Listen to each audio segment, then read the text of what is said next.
Compañeras, compañeros diputados, México vive una crisis humanitaria de dimensiones sin precedente.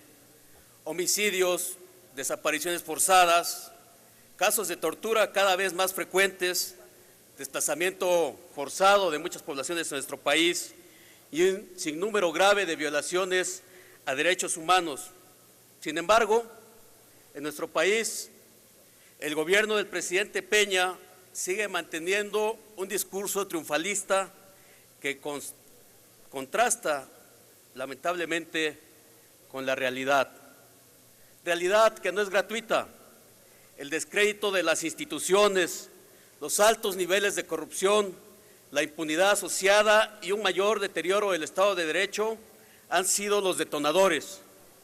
No solo hablamos de desconfianza del ciudadano en las instituciones o de la incapacidad o indolencia de muchos funcionarios públicos, tampoco nos referimos solo a la existencia de un Ferrari en una casa de interés social o de un secretario de Estado vinculado familiarmente con la delincuencia organizada que roba hidrocarburos.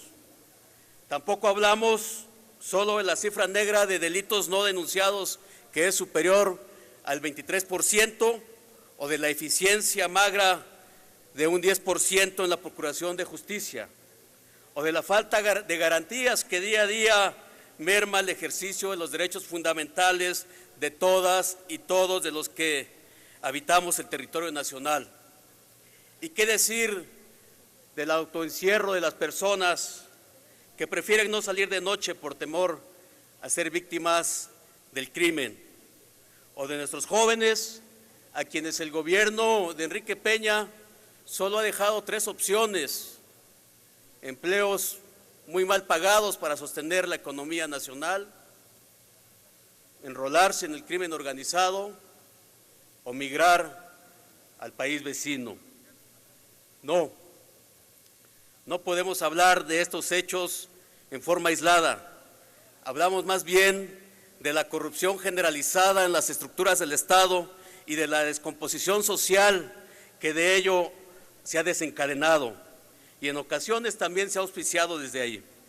Corrupción, impunidad, ineficiencia, patrimonialismo, opacidad, delincuencia rampante en las más altas esferas del poder público que se han traducido en violencia y también, desafortunadamente, en desesperanza.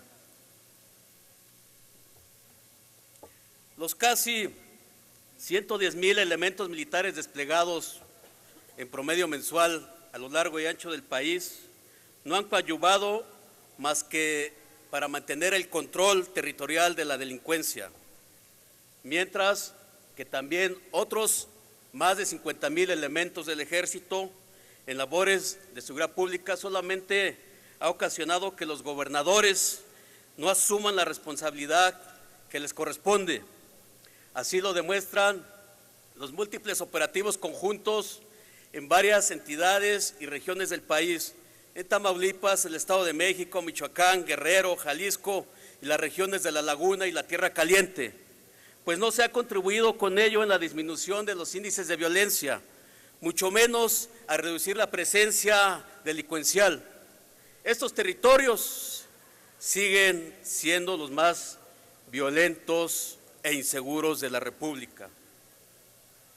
Ciudadanas y ciudadanos, el país dista tanto de la realidad peñista que parecen 2 lugares diferentes.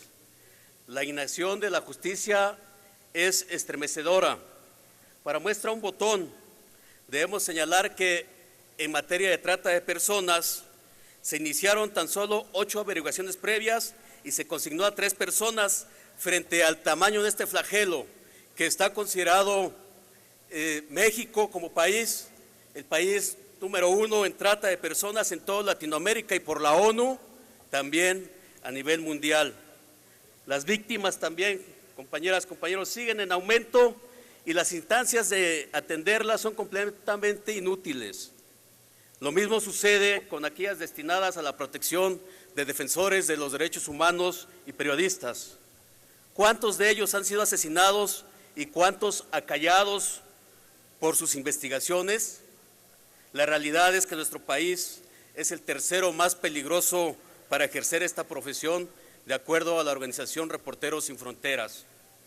En el combate a la delincuencia organizada, siendo esta una prioridad gubernamental, resultan irrisorios los reportes que nos envía el Ejecutivo Federal, en donde asegura que ha incautado menos de 42 millones de dólares, cuando por cálculos conservadores el monto de lavado de dinero en nuestro país supera los 40,000 millones de dólares, es decir, nos reporta una eficiencia en este rubro del 1%.